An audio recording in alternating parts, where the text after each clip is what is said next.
So, hi everyone. Thank you so much for joining me. This is about being stuck in patterns, stuck in loops. You feel like you are just continually repeating a pattern or repeating a loop that doesn't serve you. And it is Groundhog Day coming up here soon, and it's also a leap year. I want to start off by sharing that I asked everyone a really important question in a couple of my social media accounts, and that was since it is a leap year, would you ever consider asking a man to marry you? Because on the 29th, according to certain traditions, that's when women can actually ask a man to marry them. So we have that one question to keep in the back of our minds. I'll create a little poll here below. You can answer in the comments about if you would ever ask a man to marry you. But more importantly, let's talk about getting caught up in loops and cycles and feeling stuck. That stuck feeling can happen in all kinds of situations, whether it's your relationship, you notice that you and your partner continue to bicker about the same things, have arguments about the same thing.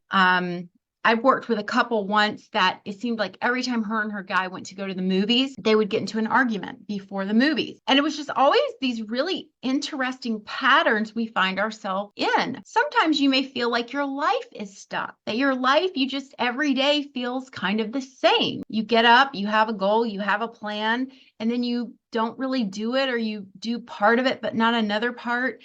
And you just feel like you're stuck in a Groundhog Day scenario, which is like every day is the same. How do I get out of this feeling that my life is just continually on repeat? So where I want everyone to first start at with this process is just think about if you have a situation where you feel like your life is on repeat, whether it's I keep choosing the wrong kind of guy, I keep, taking my ex back and we keep having the same type of argument or problem, or every day I say I'm going to go to the gym and I don't go to the gym, or every day I'm going to, I'm going to give up sugar, or I'm going to eat better, or I'm going to read that book, or I'm going to check out these classes I really want to take. Whatever it may be, you might just find that you're in this very comfortable pattern, and there's a reason why that's happening. So there's been a lot of research about this, and I'm going to sum it up for you super fast. And again, kind of keep what's going on in your life kind of in the back of your mind. But there is a cue. There's some sort of cue or stimulus or something that happens, a message gets sent to you, something occurs to you have that cue that wants you to stay in the very familiar, easy pattern. So even if dysfunction can be comfortable, so dysfunction can be comfortable in that we can repeat a very similar pattern, and breaking that pattern can cause the people around us to act very strangely. It can cause us to have all sorts of new feelings and sensations in our body, because what we're doing is you're having that very familiar cue and you're going to respond to it differently. In short, if you don't change your environment, you will not change. Okay, so let's take a really easy one, such as a diet. Let's say at your job, there's a vending machine down the hall from you, and every time you go down that particular hall, there's the candy that you love, or the chips that you love, or the soda. So one way to avoid doing that is you could acknowledge, like, I know I'm going to go down that hall and I'm going to see this thing and I'm going to get triggered and I'm going to have that, feeling that I want to have this or that. So I'm aware that that might happen to me.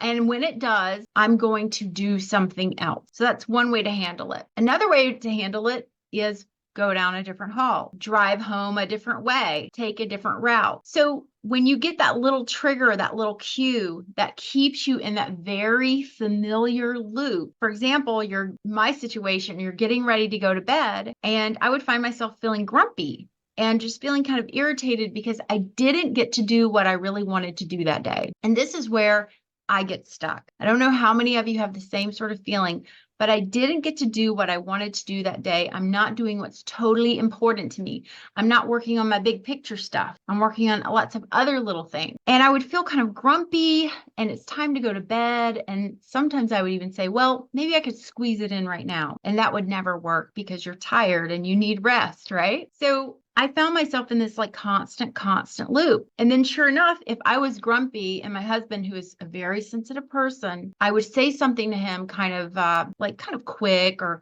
be very dismissive, or maybe not give as much thought to what I'm saying to him, and he would get his feelings hurt. And then I'd be dealing with him who has his feelings hurt, and we would create a new loop. And all of this was happening like right before bed. And then I would go to bed and I wouldn't feel like sleeping. I would feel agitated. So you see how this pattern was going over and over and over again. So there are multiple little cues happening in that pattern, because I'm going to go to bed grumpy some nights, even if I've done everything I want to do that day. Your partner's going to get short with you and get their feelings hurt. You're going to be short with your partner. These things are going to happen, but it's about making a decision that when this happens and I experience this situation, I'm going to do something different. So whatever problem you're going through today with your relationship or with your life, I want you to know it's this easy. Find out where you're getting off track. Find out the moment you start to feel agitated, irritated, or that you can tell you're getting off your timeline. When you can find that moment and in that instant do something different and find another way to speak to yourself, another way to comfort yourself, and even plan it in advance if you can, that's when you begin changing